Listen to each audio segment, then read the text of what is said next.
It was a battle that vanished from memory, yet it changed the entire course of the Eastern Front.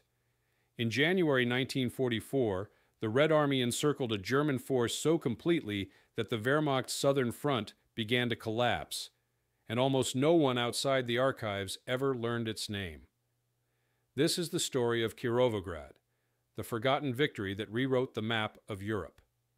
In the closing weeks of 1943, as the Eastern Front shifted inexorably westward, both the Red Army and the Wehrmacht found themselves locked in a struggle for survival and initiative across Ukraine's heartland.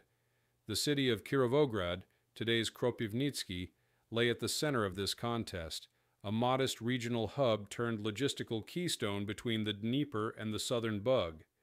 Its rail links connected the northern sectors around Cherkasy and Poltava to the southern approaches of Kryvyi Rog, Mykolaiv, and Odessa. Whoever controlled Kirovograd would possess a vital axis for maneuver across the Ukrainian steppe. By the end of 1943, the German Army Group South, under Field Marshal Erich von Manstein, was in retreat after the catastrophic loss of Kiev in November and the subsequent Dnieper crossings by Soviet forces. The front stretched thinly across 1,000 kilometers, its defensive cohesion undermined by fuel shortages, lack of reserves, and deteriorating morale. The German 8th Army, under General Otto Wöhler, occupied the Kirovograd sector, covering roughly 150 kilometers of front, with about 200,000 troops divided into two corps, the XE and XXX 7th Panzer Corps. They faced the advancing Soviet 2nd and 5th Ukrainian fronts, numbering over 400,000 men and supported by thousands of artillery pieces, tanks, and aircraft. On the Soviet side, the winter of 1943-44 marked the consolidation of momentum achieved during the liberation of Kiev and the Dnieper crossings. The Stavka, Soviet High Command, directed by Joseph Stalin and executed by Marshals Georgy Zhukov and Alexander Vasilevsky, sought to exploit German disarray by launching a coordinated series of winter offensives stretching from the Baltic to the Black Sea. Their strategic intent was twofold: destroy German Army Group South through successive encirclements and open the path to the Balkans and Poland. Within this broader framework, Kirovograd was assigned to the 2nd Ukrainian Front, commanded by General Ivan Konev, a rapidly rising officer who had demonstrated operational aggression and adaptability during the Belgorod-Kharkov and Dnieper campaigns.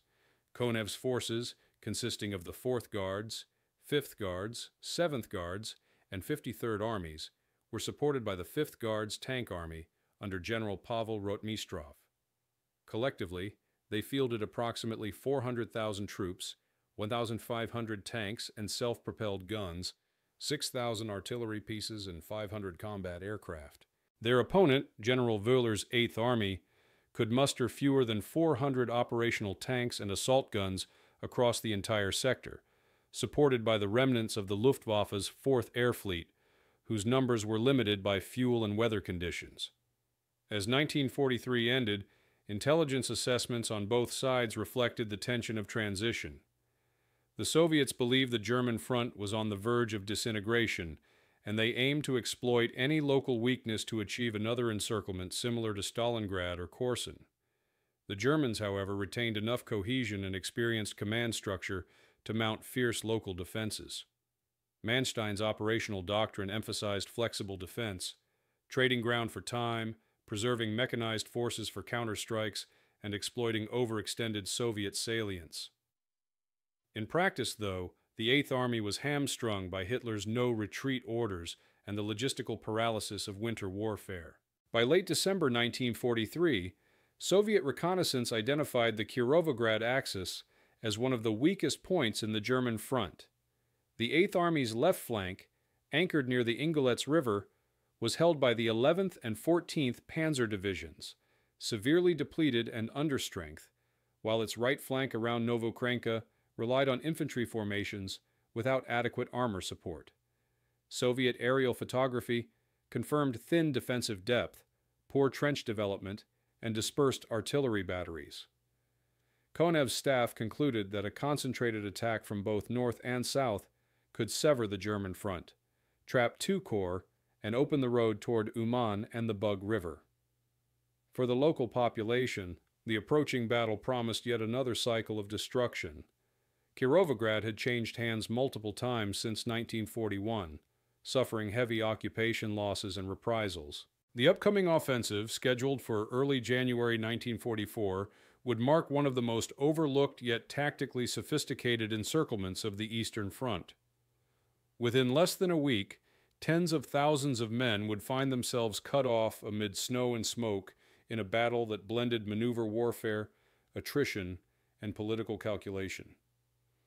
While the Red Army viewed Kirovograd as a stepping stone toward the liberation of right bank Ukraine, for the Wehrmacht it represented one more desperate stand to delay the inevitable collapse of the Reich's eastern defenses. The Soviet offensive began in the early hours of January 5, 1944, under a thick veil of fog and snow that blanketed the Ukrainian steppe. The first to move were the assault groups of the 53rd and 4th Guards armies, advancing from the northeast and southeast of Kirovograd, respectively. Soviet artillery, organized in unprecedented density, up to 120 guns per kilometer of front, opened fire at 8:00 a.m. in a barrage lasting more than 2 hours. Over 150,000 shells fell on the German forward positions, cutting communication lines and disrupting command posts. When the barrage lifted, Soviet infantry and tanks surged forward in tight coordination, supported by close air attacks from the 2nd Air Army. The German defenders, mostly from the 376th Infantry and 3rd Panzer Divisions, faced the initial impact of the assault. Despite being outnumbered and undersupplied, they offered determined resistance. Anti-tank guns, many of them 75mm PaK-40s, hastily dug into the frozen ground, claimed dozens of Soviet tanks in the opening hours. However, by midday, the attackers had breached several lines of trenches along the northern and southern approaches. Soviet armored spearheads pushed forward through the gaps, seeking to meet west of Kirovograd and complete the encirclement of the city. General Konev's operational plan was a textbook example of deep encirclement strategy refined since Stalingrad. The 5th Guards Tank Army under General Rotmistrov advanced from the northwest, while the 7th Guards Army under General Shumilov drove in from the southeast. Between them lay Kirovograd and the bulk of the German Irenith Corps. The goal was not merely to seize the city, but to trap the entire corps, about 40,000 men, and destroy it before it could retreat to the Bug River. The Soviets coordinated their armor, artillery, and air forces with precision. Rotmistrov's tank columns, including the 18th and 29th Tank Corps, moved rapidly over snow-packed roads, bypassing strong points and isolating them for infantry to clean up later. For the Germans, the situation deteriorated with alarming speed. The 8th Army headquarters in Novoukrainka initially underestimated the scale of the attack, believing it to be a local offensive aimed at relieving pressure near Zvenihorodka. By the time they realized Kirovograd was the main target, Soviet spearheads had already penetrated 15-20 kilometers into their rear areas. Hitler's hold at all costs orders prevented local commanders from conducting timely withdrawals. Manstein's staff requested permission to pull back to a shorter defensive line along the Ingolets River, but this was denied. Instead, reinforcements were rushed from the Krivoy Rog sector. 2 understrength panzer divisions and several assault gun battalions, yet the logistical chaos of frozen fuel, destroyed bridges, and air interdiction delayed their arrival. Inside Kirovograd, the German garrison, estimated at around 10,000 troops, prepared for urban combat. Engineers erected barricades, mined key crossroads, and converted factories and apartment blocks into strongpoints. The city itself, battered by years of war, was a mixture of ruins and defensive fortifications. Civilians who had remained during the occupation sought shelter in basements or attempted to flee toward the west through blizzards and artillery fire. Soviet reconnaissance patrols reported scattered groups of refugees moving along frozen roads, often mistaken for retreating enemy troops and shelled by both sides. By January 6th, Soviet units had tightened their grip on the encirclement. The 5th Guards Tank Army captured Znamyanka to the east, severing the main railway line to Krivoy Rog. Meanwhile, the 7th Guards Army took Novgorodka and pushed toward Mala Viska, closing the southern gap. Within 48 hours, Kirovograd was effectively surrounded from 3 sides, with only narrow corridors to the southwest remaining open. The Luftwaffe attempted to resupply and evacuate encircled troops with Ju-52 transports, but heavy snowfall and Soviet fighter patrols rendered these missions costly and largely ineffective. The Soviet advance was not without loss. In the northern sector, the 29th Tank Corps lost over 80 vehicles in minefields and ambushes. The frozen terrain made recovery impossible, and many crews perished in burning tanks that could not be opened due to ice-sealed hatches. Yet momentum favored Konev's forces. By the evening of January 6th, forward Soviet units had entered the city's outskirts, engaging in close combat amid snow-covered ruins. Flamethrower teams, self-propelled guns, and storm battalions cleared street by street, often fighting hand-to-hand in basements and courtyards. Throughout the night, the 8th Army tried to organize a breakout. General Wöhler ordered the XXXXXX7 Panzer Corps to attack from the southwest, aiming to reopen the corridor. But the counterattack, led by elements of the 11th and 14th Panzer Divisions, quickly bogged down under intense artillery fire and Soviet airstrikes. Poor coordination and limited fuel further doomed the effort. Reports from frontline officers describe scenes of confusion, columns of German vehicles jammed on icy roads, supply trucks burning, and radio silence due to damaged equipment. On the morning of January 7th, Soviet units launched the final phase of their encirclement. The 4th Guards Army struck from the north, linking up with Rotmistrov's Tank Corps at Novokrainka. The ring was closed. Over 25,000 German troops were trapped inside the Kirovograd pocket, cut off from resupply and command. The Soviet artillery ring began systematic bombardment of the city, flattening resistance block by block. Konev's staff radioed Moscow. The cauldron is sealed. By this point, Kirovograd had become not only a tactical, but a symbolic victory for the Red Army. The operation demonstrated the maturity of Soviet operational art, precise timing, deep penetration, and combined arms coordination under harsh winter conditions. Yet for the soldiers on both sides, it was another episode of attrition and endurance. One more step in a war that devoured men faster than industry could replace them. The full extent of the encirclement's consequences, however, would unfold in the coming days as the trapped divisions fought to break free before they were annihilated. Inside the frozen perimeter of Kirovograd, the situation for the German 18th Corps deteriorated rapidly between January 7th and 9th, 1944. Soviet encirclement tactics, honed over successive operations since Stalingrad, left little room for maneuver or relief.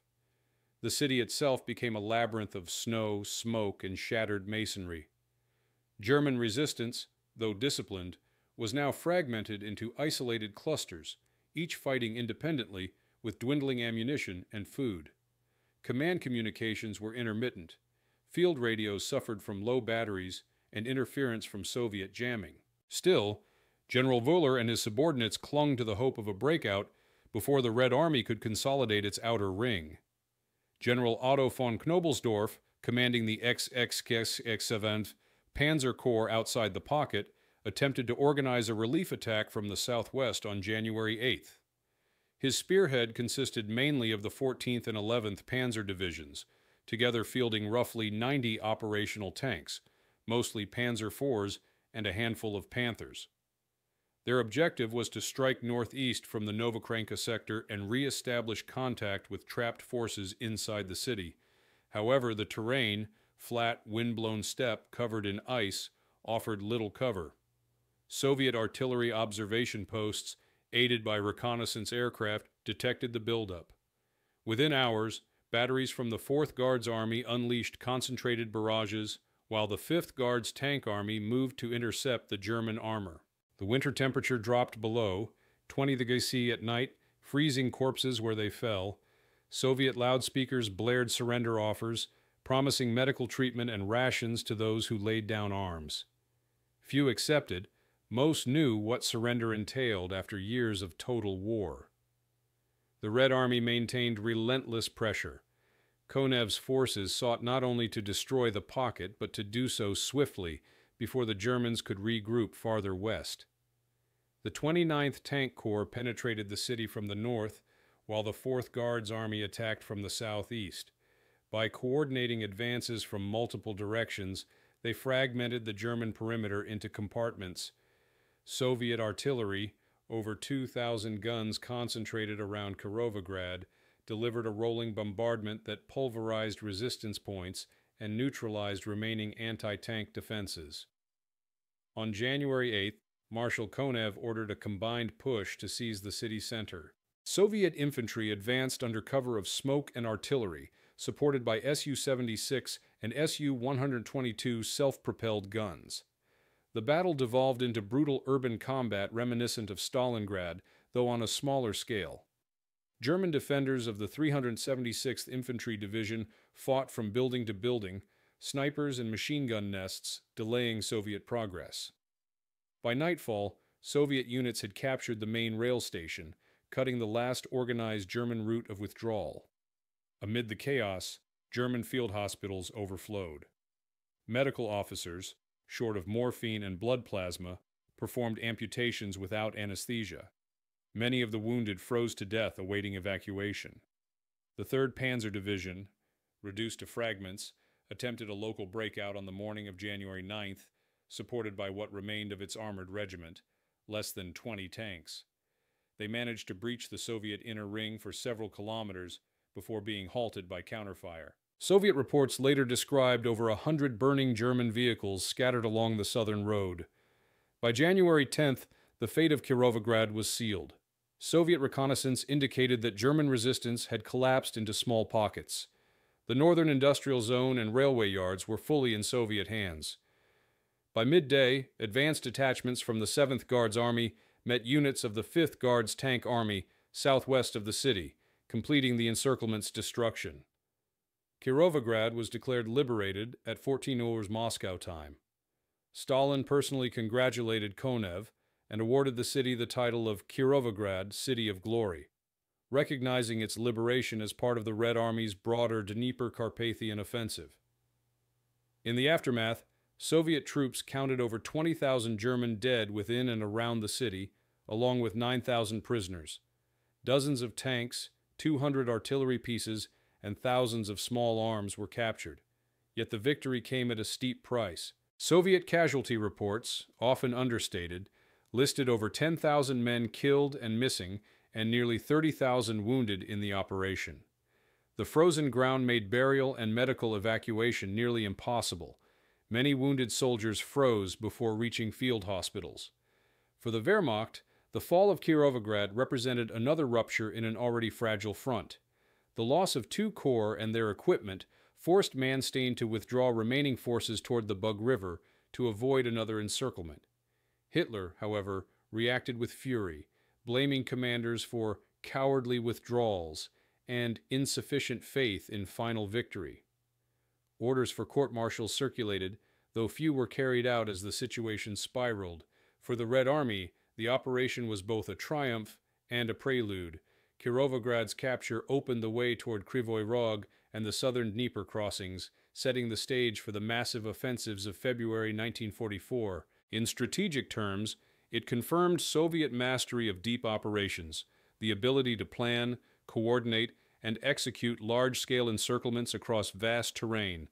But for those who fought amid the ruins of Kirovograd, it remained a frozen nightmare, another nameless cauldron in a war of annihilation. The collapse of the Kirovograd pocket did not immediately bring an end to fighting in the region. As Soviet forces consolidated their gains, remnants of the German 8th Army attempted to establish a new defensive line west of the city. Field Marshal Manstein, still commanding Army Group South, faced an increasingly impossible situation. With the destruction of the 8th Corps and the mauling of the XXXXX and 7th Panzer Corps, his southern front was full of gaps. The front line, stretching from Korsun in the north to Krivoy Rog in the south, was now dangerously exposed. Soviet forces of the 2nd and 3rd Ukrainian fronts were already preparing follow-up operations, aiming to drive the Germans toward the Dniester and eventually into Romania. In the days following the Soviet victory, reconnaissance aircraft flew extensive sorties over the Kirovograd sector, photographing wrecked armor, abandoned supply depots, and shattered villages. Reports sent to Moscow emphasized the thoroughness of the Soviet success. Over 800 vehicles, 60 aircraft, and 15 locomotives were found destroyed or captured. Yet beneath the strategic triumph lay grim human cost. Thousands of corpses littered the outskirts of the city, frozen stiff where they fell. Local civilians, many emerging from basements after days of shelling, found their homes destroyed, their livestock gone, and their streets strewn with debris. Soviet engineers and NKVD units immediately began clearing operations, searching for remaining saboteurs and collaborators. Meanwhile, Soviet command sought to exploit the victory. General Konev was summoned to Moscow for consultation with the Stavka. Stalin, who had closely followed the operation, praised his handling of the offensive, but pressed for further advances without pause. The Red Army's momentum, Stalin believed, must not be allowed to stall during winter. Konev's Second Ukrainian Front was ordered to push southwest toward Uman and Pervomaisk, while Malinovsky's Third Ukrainian Front advanced on Krivoy Rog and Nikopol. This directive effectively transformed the Kirovograd operation into the opening phase of a far larger campaign, the liberation of all right-bank Ukraine. German reactions to the defeat were mixed. Manstein, frustrated by Hitler's rigid defensive orders, argued for an elastic strategy that would trade space for time. His reports emphasized the need to withdraw behind the southern Bug and establish a coherent line anchored on river defenses. Hitler refused, insisting that every meter of ground must be defended. He considered Kirovograd's loss temporary and expected counteroffensives to restore the front. In Berlin, the defeat received little publicity. Official communiques spoke of tactical withdrawals to prepared positions, masking the scale of the disaster. At the operational level, the Wehrmacht struggled to recover. The Eighth Army was reorganized under General Wöhler, with reinforcements drawn from Hungary and reserve divisions stationed in Poland. Yet these reinforcements were shadows of their former strength, many understrength infantry divisions and training units with limited mobility. Armored support was scarce, as most remaining panzers were concentrated around Army Group Center for future counteroffensives. The Luftwaffe's presence on the southern front continued to decline. Fuel shortages reduced flight operations to a fraction of earlier capacity. In contrast, Soviet logistical efforts displayed growing sophistication. Despite the harsh winter, supply lines extended efficiently across frozen rivers and improvised bridges. Railroad repair brigades restored the Kirovograd's Znamyanka line within days, allowing heavy artillery and fuel trains to move forward. Captured German vehicles were pressed into service, while local civilians were mobilized to assist in road clearing and field repairs. The Red Army's operational tempo, once limited by supply difficulties, was now sustained through improved coordination between front and rear echelons. In Kirovograd itself, the immediate post-battle period was marked by a combination of relief and repression. Soviet authorities re-established local administration under the supervision of the NKVD. Lists of collaborators were drawn up based on denunciations and captured German documents. Dozens were arrested and executed within weeks. Reconstruction began, but it was slow and harsh. Food was scarce, and the surviving population, largely women, children, and the elderly, was drafted into labor brigades clearing rubble and repairing railways. Soviet war correspondents visiting the city described scenes of desolation but avoided mentioning the reprisals taking place behind the lines. For the Red Army, lessons from Kirovograd were carefully analyzed. The operation demonstrated that coordinated multi-front offensives could overwhelm German defenses even in winter conditions. Intelligence cooperation between reconnaissance aircraft, radio intercepts, and ground scouts had proved decisive in identifying weak sectors. Artillery preparation, though costly in ammunition, ensured rapid breakthroughs.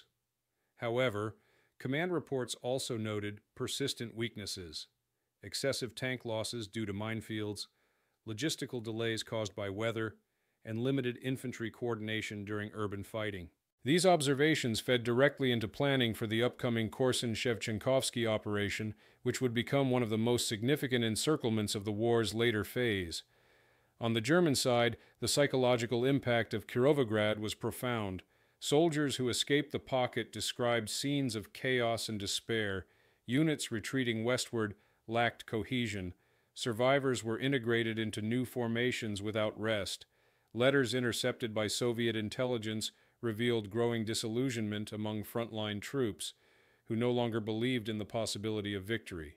Many referenced another Stalingrad in miniature.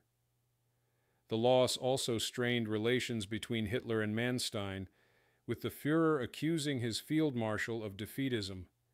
Their conflict, simmering since 1943, would soon culminate in Manstein's dismissal from command.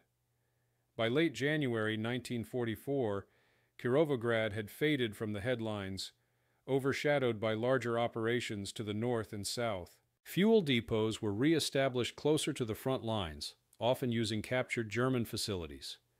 Artillery ammunition, which had been consumed at enormous rates during the Kirovograd assault, was replenished through non-stop rail convoys from Poltava and Dnipropetrovsk. Meanwhile, reconnaissance aircraft mapped German withdrawal routes toward the Bug River, identifying new defensive positions forming around Novukrainka, Pervomaisk, and Uman. Within the German Eighth Army, the mood was grim. After the loss of Kirovograd, entire divisions existed only on paper. The 376th Infantry Division was reduced to 1,500 combat-capable men, roughly 10% of its pre-battle strength. The 3rd Panzer Division reported just 12 operational tanks, most of them in need of repair. Reinforcements arriving from Hungary were insufficient and poorly equipped. The High Command attempted to patch gaps by amalgamating remnants of multiple formations into ad hoc Kampfgruppen, but morale among the survivors was collapsing. German war diaries from the sector described troops fighting without clear front lines, under constant artillery fire, without air cover, and with no faith in relief. Nevertheless, Hitler continued to demand counterattacks. In early February, new orders arrived from Berlin, instructing Manstein to restore the situation along the southern Bug. But there were no reserves capable of such action. The Luftwaffe could offer only symbolic support. The few remaining Ju-87 dive bombers lacked fuel and spare parts. German air commanders pleaded unsuccessfully for permission to redeploy their surviving squadrons to Romania for rest and rearmament. On the ground, frozen terrain and destroyed transport infrastructure made movement nearly impossible. Horses, still the backbone of German logistics, were dying in droves from starvation and exposure. In contrast, the Red Army demonstrated remarkable adaptability. The Soviet system of front-level coordination allowed constant rotation of exhausted divisions while maintaining forward momentum. Political officers and propagandists framed Kirovograd's capture as proof of the Red Army's unstoppable advance toward the liberation of all Ukraine. The newsreels filmed by Central Documentary Studio showed smiling soldiers marching through snow-covered ruins, but behind the lens, the human toll remained staggering. Entire rifle regiments had to be withdrawn for replenishment after losing half their strength in less than 2 weeks. Hospitals in Poltava, Kremenchuk, and Kharkiv overflowed with frostbite cases. Yet discipline and morale held, in large part due to growing confidence that the tide of war had irreversibly turned. Strategically, Kirovograd had shifted the geometry of the front. With the city secured, Soviet armies now threatened the flanks of the German Dnieper positions and endangered the entire army group south. Manstein recognized this, warning that continued stand-fast policies would lead to a succession of encirclements. His warnings went unheeded. Hitler's insistence on holding every inch of ground forced German commanders to defend salients too deep and lines too thin to sustain. The Soviet General Staff, understanding this rigidity, deliberately designed operations to exploit it, launching multiple breakthroughs simultaneously, thereby preventing the Germans from predicting where the main blow would fall.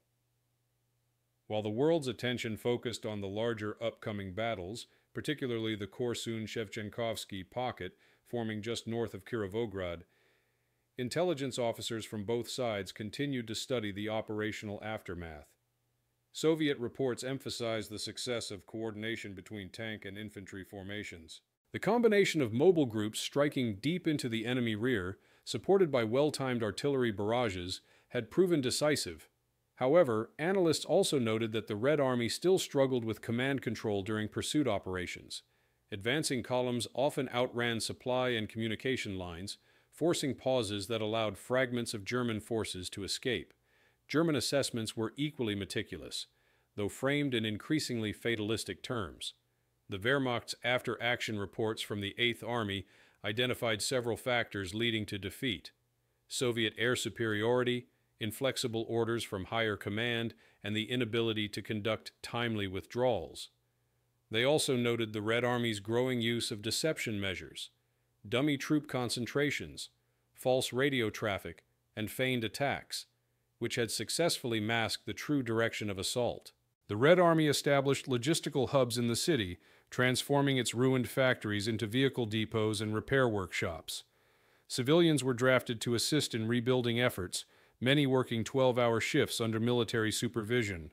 Columns of fresh troops poured through the city daily, marching toward the west where new offensives were already in preparation. Soviet soldiers passing through saw in Kirovograd a symbol of momentum, proof that every victory brought them closer to the borders of the Reich itself. The Battle of Kirovograd, overshadowed by larger engagements, nonetheless represented a microcosm of the Eastern Front's evolution.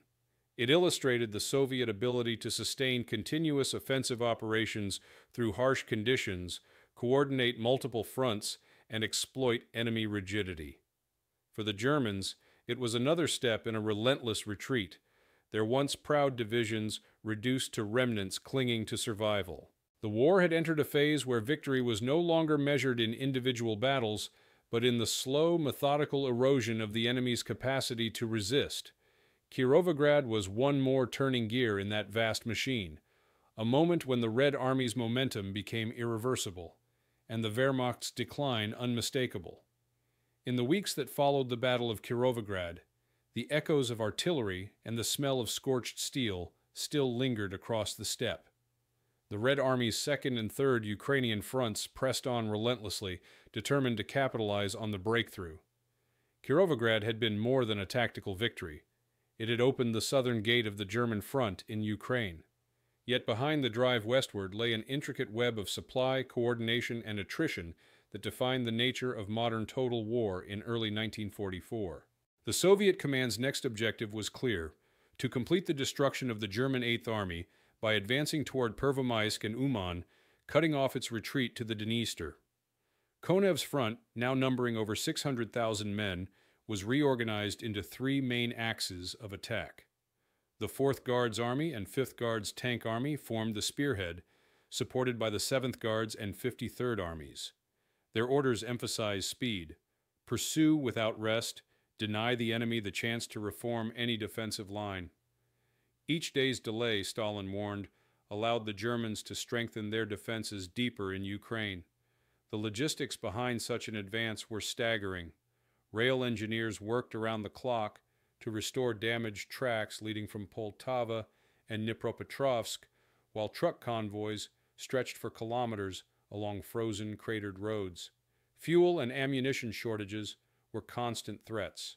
The Red Army, despite its triumphs, still relied heavily on U.S. and British Lend-Lease transport, Studebaker trucks, jeeps, and tank transporters that kept the offensive alive.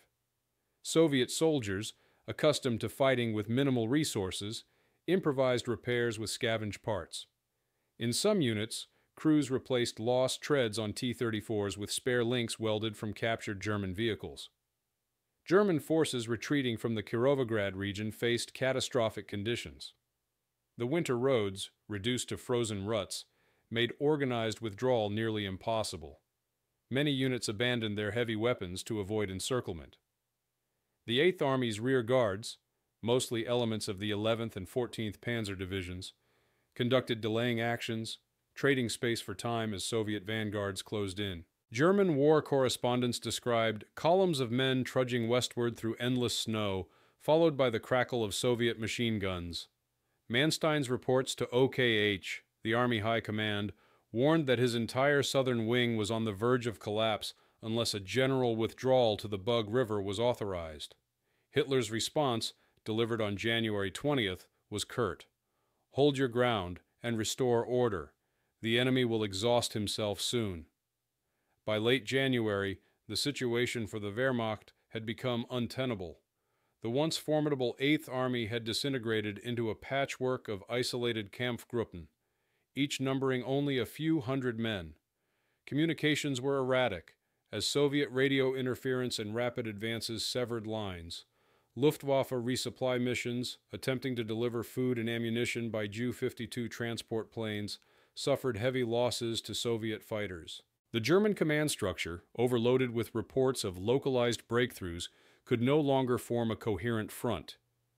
In many areas, the only resistance came from rear area troops and police battalions pressed into frontline duty. For the Soviets, success came at a steep cost. The Red Army's relentless pace stretched its supply network to breaking point. Units often advanced faster than their fuel and ammunition could reach them. Soviet soldiers lived on meager rations, sometimes subsisting on frozen potatoes and black bread looted from abandoned villages. The intense cold claimed nearly as many casualties as combat. Frostbite cases filled every field hospital. But morale remained high, driven by the sense that each victory brought them closer to Berlin. Frontline propaganda leaflets reminded soldiers that the enemy is retreating everywhere. Strike without mercy until he collapses entirely. Civilian life in liberated Kirovograd and its surroundings revealed the deeper human cost of the conflict. Thousands of residents emerged from cellars only to find their homes reduced to ruins. Entire families had been deported during the German occupation for forced labor in the Reich. Few would ever return. Soviet authorities quickly reasserted control, re-establishing local Soviets and initiating purges of traitors and accomplices. The NKVD launched broad sweeps to identify collaborators and deserters. Many arrests were arbitrary, based on rumors or denunciations. The city's prisons filled within days, and summary trials began within weeks. Reconstruction would wait until order, as defined by the state, was restored. The Red Army's intelligence branches, particularly Smersh, combed through captured German documents in Kirovograd's command posts, discovering detailed reports about Wehrmacht logistics, troop morale, and the use of Soviet POWs as labor battalions. These findings confirmed what Moscow already suspected. The German army was collapsing not from lack of bravery, but from exhaustion and material depletion. The Wehrmacht had simply run out of fuel, ammunition, and replacements faster than it could compensate. Soviet strategists, reading these reports, adjusted their plans accordingly, emphasizing constant pursuit over static engagements, forcing the Germans into continuous retreats that would bleed them dry. By early February 1944, the line of advance stretched from Uman in the north to Krivoy Rog in the south, with Kirovograd serving as the logistical hinge. Soviet supply depots there became critical to sustaining both offensives. Thousands of tons of ammunition, fuel, and rations were stockpiled in hastily repaired warehouses. Railroad brigades converted captured German locomotives to Soviet gauge, while women and teenagers from nearby villages worked as laborers unloading cargo trains. The city, though scarred by weeks of shellfire, became a bustling hub of war industry once more. For the Germans, the lessons of Kirovograd were bitter. The loss demonstrated that even localized Soviet offensives could unravel entire sectors of the front. German generals lamented the breakdown of initiative. Divisional commanders were forced to wait for orders from higher headquarters that no longer understood the situation on the ground. The once proud Panzerwaffe was now little more than a defensive arm, its tanks rationed like ammunition. Soldiers who once fought for conquest were now fighting merely to survive long enough to retreat. As Soviet forces advanced deeper into Ukraine, the shadow of Kirovograd hung over every German command post. The encirclement and destruction of entire corps in a matter of days had shattered confidence in the feasibility of holding the Dnieper line. Manstein, increasingly isolated and mistrusted by Hitler, argued that only a full withdrawal to the Carpathians could preserve what remained of Army Group South. His superiors disagreed. Ideological faith still outweighed strategic logic, and so, even as Soviet tanks rolled westward across the snow-covered plains, the German army prepared to repeat the same mistakes that had cost them Kirovograd, holding ground until it was too late to escape. The battle had ended weeks before, yet its consequences continued to ripple through the Eastern Front. It was not a decisive victory in the grand sense, but it was a signal, one more link in a chain of defeats that, taken together, marked the irreversible decline of the Reich's military power. In the ruins of Kirovograd, the war's future could already be read, a relentless tide moving west, driven not by desperation, but by momentum, discipline, and an unyielding belief in final victory. By mid-February 1944, the remnants of the Kirovograd operation had transformed into something larger. A continuous advance that no longer resembled discrete battles, but rather a rolling tide of encirclements and withdrawals stretching across right-bank Ukraine. The Red Army had learned from its earlier campaigns that halting to reorganize meant surrendering momentum. Thus, the units that had broken through at Kirovograd were immediately thrown into new offensives toward Uman and Pervomaisk, with barely a pause to refuel or replenish. In the field reports, Soviet generals described an enemy that no longer attacks, only flees, though reality was more complex. The Wehrmacht was still capable of fierce resistance, but it now lacked the reserves to mount counteroffensives of any strategic significance. General Konev's Second Ukrainian Front was at the center of this transformation. Its command posts, relocated west of Kirovograd, coordinated a vast theater of movement involving more than 500,000 troops. Supply trains thundered day and night along the newly repaired railways, while columns of tanks and motorized infantry rumbled across the open plains. The 5th Guards Tank Army spearheaded the push toward Novokrainka, with orders to bypass strongpoints and disrupt enemy retreat routes. The Soviet emphasis had shifted decisively toward operational encirclement, a tactic designed to trap withdrawing German formations before they could regroup along the Bug River. For the German 8th Army, the situation bordered on collapse. Intelligence reports intercepted by Soviet radio units revealed confusion within the command structure. Orders to hold positions often reached frontline units long after they had already been forced to retreat. The collapse of communications was worsened by the destruction of telephone lines and the scarcity of functioning radios. Entire regiments vanished from the order of battle without formal reports. Commanders often learned of encirclements only when Soviet tanks appeared behind their lines. In diaries later recovered from captured officers, the tone shifted from frustration to resignation. "We no longer hold Ukraine, we are only trying to escape it." Manstein's pleas to Hitler for a strategic withdrawal were again ignored. Instead, Hitler insisted on the defense of individual fortress cities, Kirovograd among them, though it had already fallen. Other towns such as Cherkasy, Korsun, and Krivoy Rog were designated as Festungen, to be held at all costs.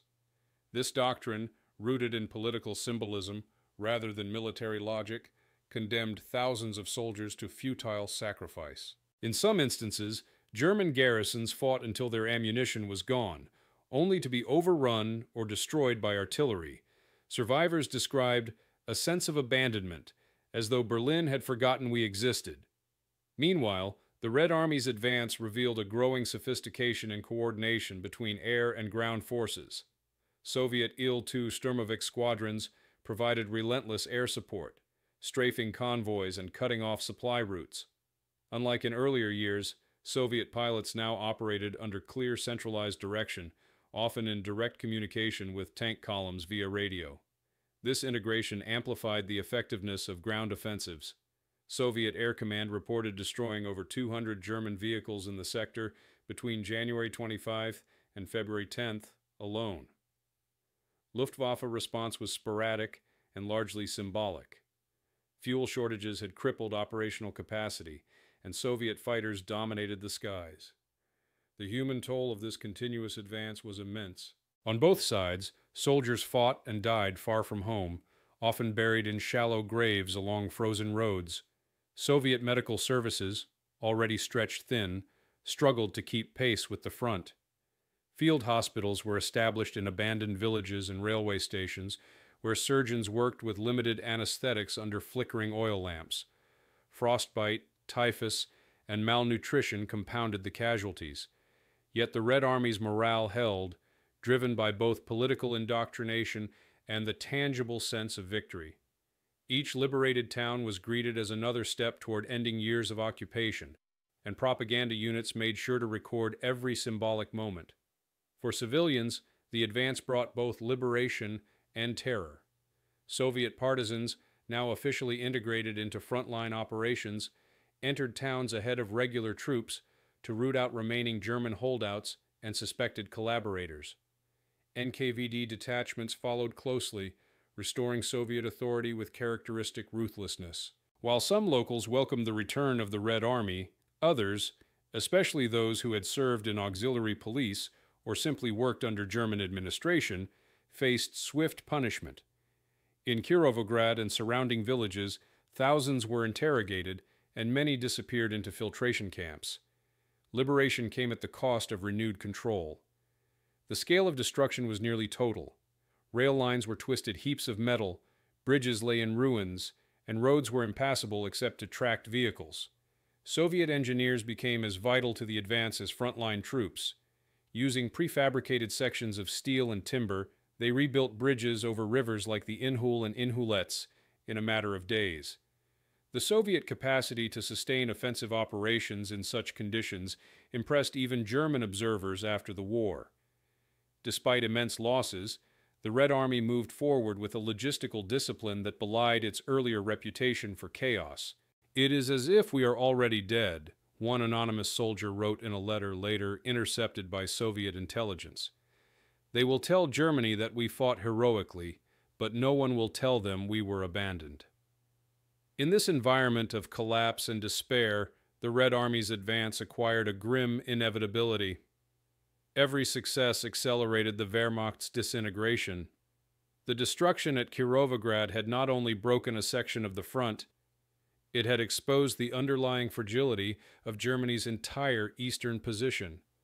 No matter how many towns the Germans declared fortresses, no matter how many counterorders came from Berlin, the momentum of the war now flowed in one direction. The winter of 1944, which began with frozen stalemate, had become a season of cascading defeats for the Reich, and in the shadow of Kirovograd's ruins, the shape of final victory was already visible. Not as a single decisive blow, but as a relentless grinding process that would end only in Berlin. When Soviet mechanized columns appeared on the horizon, German divisions, often numbering no more than 2,000 men, simply melted away. The few counterattacks that did occur, led by remnants of the 11th and 14th Panzer Divisions, were crushed by massed Soviet artillery before they could even reach engagement range. Inside Kirovograd itself, the transformation from battlefield to hub of Soviet authority was swift but harsh. NKVD units arrived in force, establishing command posts in the city's surviving administrative buildings.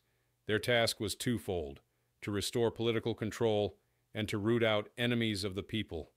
Within weeks, hundreds of civilians were arrested on suspicion of collaboration.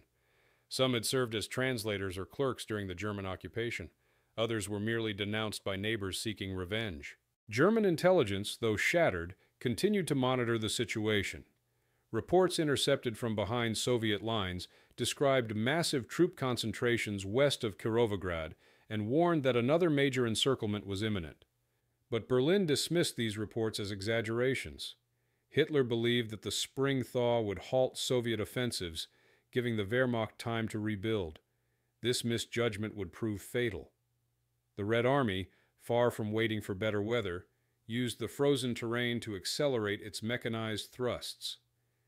In the weeks following Kirovograd, Soviet forces advanced over 200 kilometers in multiple directions, an unprecedented feat in winter conditions. Amid the chaos, the fate of prisoners became a grim reflection of the broader war. Thousands of captured German soldiers passed through temporary holding camps around Kirovograd before being transported east. Conditions were dire. Frostbite, disease, and starvation claimed many before they ever reached the rail cars. Soviet guards, themselves hardened by years of suffering, showed little sympathy. To them, these were the remnants of an army that had once torched their villages and killed their families. For many German prisoners, Kirovograd marked not only the end of combat, but the beginning of years of captivity from which few would return. On the diplomatic front, the liberation of Kirovograd carried symbolic weight. Soviet radio broadcasts trumpeted the victory as part of a chain of successes, proving the inevitable collapse of fascist arms. Allied observers in London and Washington, monitoring the pace of the Red Army's advance, began reassessing their expectations for post-war Europe. Reports from Moscow emphasized the Soviet capacity to launch deep operations and sustain them, a clear indication that the USSR would emerge from the war as a dominant continental power. The battles of 1944, Kirovograd among them, thus shaped not only the military but also the geopolitical landscape of the coming Cold War. By the end of February, the German line west of Kirovograd ceased to exist in any meaningful sense. The once organized front had fragmented into isolated pockets of resistance, soon to be swallowed by the advancing Soviet juggernaut. The battle that had begun as a limited operation to straighten the front line had evolved into a cascading collapse. For the Red Army, Kirovograd was more than a city reclaimed. It was a pivot, a symbol of operational mastery and endurance under impossible conditions. For the Wehrmacht, it was a grave marker on the road to total defeat. And yet, in the frozen quiet that followed, both armies understood that the war was far from over. The snows of 1944 would melt soon, revealing not only the wreckage of machines and men, but the open roads to the west, to the Bug, the Dniester, and beyond, to the very heart of Europe. The shadow of Kirovograd stretched with them, a reminder that the front could never again be restored to what it had been. The German army was still fighting, but the balance had tipped irrevocably, and every mile gained from this point onward brought the Red Army one step closer to victory and the end of the Reich itself. By early March 1944, the consequences of the Battle of Kirovograd had fully matured into a strategic unraveling of the entire southern sector of the Eastern Front. The German Eighth Army, now a ghost of its former strength, struggled to maintain even fragmented defensive lines along the Bug and Inhulets rivers. Entire corps had been wiped from the order of battle, their remnants folded into improvised battle groups, numbering in the hundreds rather than thousands. The Wehrmacht's retreat had ceased to be a maneuver. It had become a collapse under pressure so constant that no counterstroke could meaningfully delay it. Hitler's insistence on holding ground at all costs had produced the opposite effect. Instead of delaying the Red Army, it had accelerated the destruction of Germany's mobile reserves.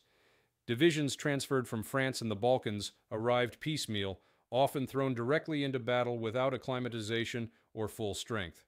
Their losses were immediate and catastrophic. As the Soviets pushed further west, the city of Kirovograd, once the center of combat, became a rear staging point. Its streets, still scarred by shell fire, now hosted endless columns of supply vehicles, medical convoys, and troop replacements. Makeshift workshops appeared in school buildings where mechanics repaired damaged tanks and trucks. Hospitals operated in basements and churches, overflowing with wounded from the advancing front. For many soldiers, Kirovograd was the last trace of civilization before the front swallowed them again. Soviet records noted that in several sectors, captured officers refused food, declaring they would not live to see the Reich's defeat. Their loyalty, though futile, was grimly admired by some Soviet commanders. For those who survived, soldiers, civilians, and prisoners alike, the world that followed the Kirovograd campaign bore no resemblance to the one they had known before. The front had moved westward, but the scars remained: mass graves, ruined cities, and a landscape littered with the detritus of total war. In Moscow, Maps were already being redrawn. In Berlin, despair replaced confidence. The encirclement, you've never heard of, had not merely freed a city, it had rewritten the balance of power on the Eastern Front. The Reich had lost more than territory. It had lost time, initiative, and the illusion that its armies could still shape the course of the war. The Battle of Kirovograd faded from the daily communiques by late March 1944, overshadowed by newer Soviet triumphs at Korsun, Uman, and later the Dniester crossings. Yet in retrospect, it stood as one of the most pivotal moments in the disintegration of the German Eastern defense. It had been more than an isolated operation. It was the hinge upon which the entire southern front of the Wehrmacht began to collapse. The events that unfolded in and around Kirovograd exposed the structural weakness of an army stretched beyond recovery, fighting a war of attrition it could no longer sustain, and revealed the evolution of the Red Army from a desperate reactive force into a coordinated instrument of strategic destruction. Post-war analyses by both Soviet and German military historians identified the Kirovograd operation as a textbook demonstration of operational encirclement on a regional scale. The Soviets had achieved a clean breakthrough, divided enemy forces, and exploited the breach with mechanized mobility rather than frontal mass. It was a clear signal that by early 1944, Soviet operational art had reached maturity.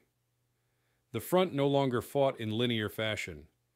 Its movements were fluid, deep, and increasingly precise. German reports referred to it bitterly as mobile annihilation. The loss of over 20,000 men and hundreds of tanks and artillery pieces in a matter of days crippled the German Eighth Army's ability to hold central Ukraine. What made Kirovograd especially devastating was not the number of casualties, but the fact that it stripped away the Wehrmacht's capacity to restore coherence across its southern sectors. In Berlin, the shock of Kirovograd's fall reached the highest levels of command. Hitler's confidence in his generals, already fraying after Stalingrad and Kursk, deteriorated further. He demanded explanations, blaming local commanders for cowardice and defeatism, while forbidding strategic withdrawals elsewhere. The decision hardened his approach to the war. He would fight for every village, every hill, even when logic dictated retreat. This obstinacy turned the Eastern Front into a series of fortified graveyards. Yet within the German officer corps, Kirovograd became a case study in futility. Post-war memoirs from officers such as General Otto Wöhler, commander of the Eighth Army, described the operation as a prelude to total ruin, a campaign where the laws of military science no longer applied. For the Red Army, the victory was both practical and symbolic. It gave Stalin the proof he needed that his winter offensives were succeeding beyond expectation.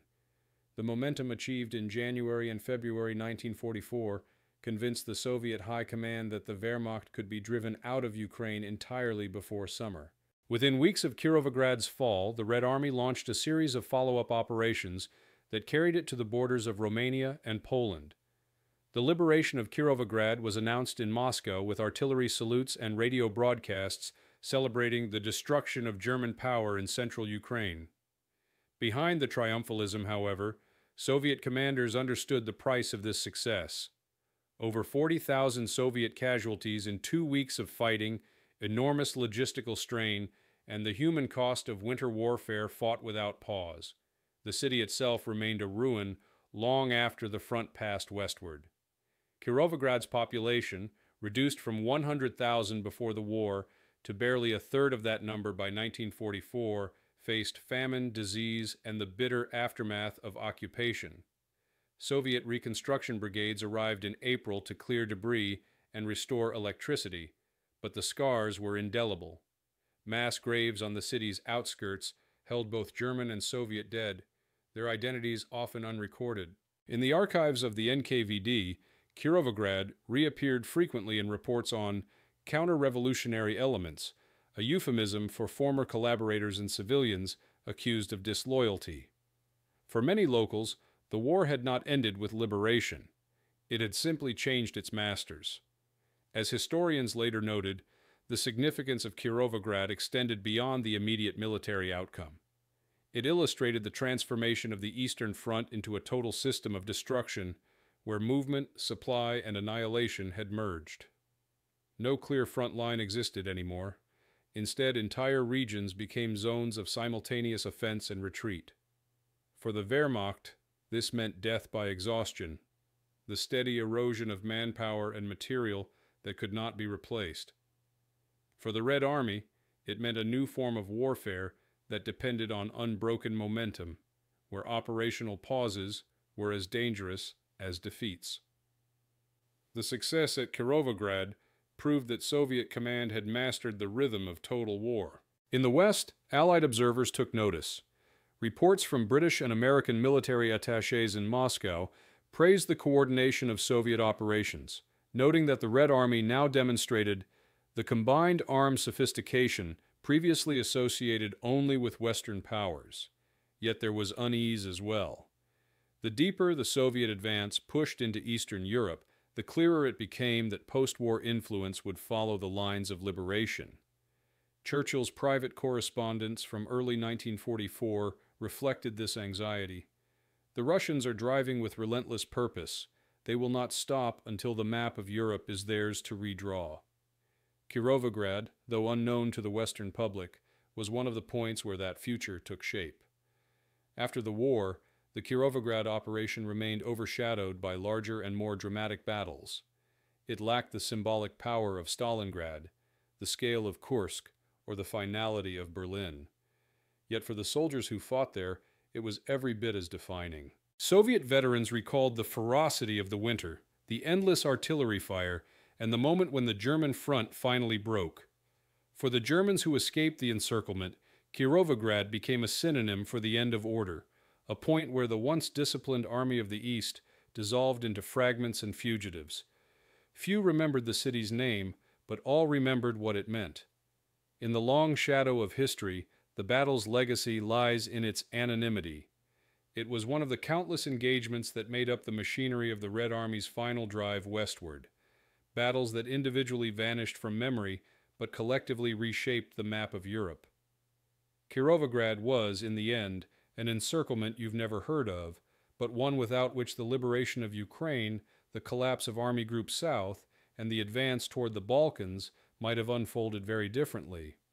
The silence that followed the guns in Kirovograd marked more than victory. It marked a transition. The Red Army had moved from survival to domination, from defending its soil to deciding the fate of the continent. The snow-covered fields around the city, once soaked with the blood of both armies, were soon plowed again, hiding the traces of one of the most consequential forgotten battles of the Eastern Front. And though its name would fade from Western textbooks, in the archives of both Moscow and Berlin, the entry for January 1944 remained clear. Kirovograd, breakthrough achieved, line irretrievably lost.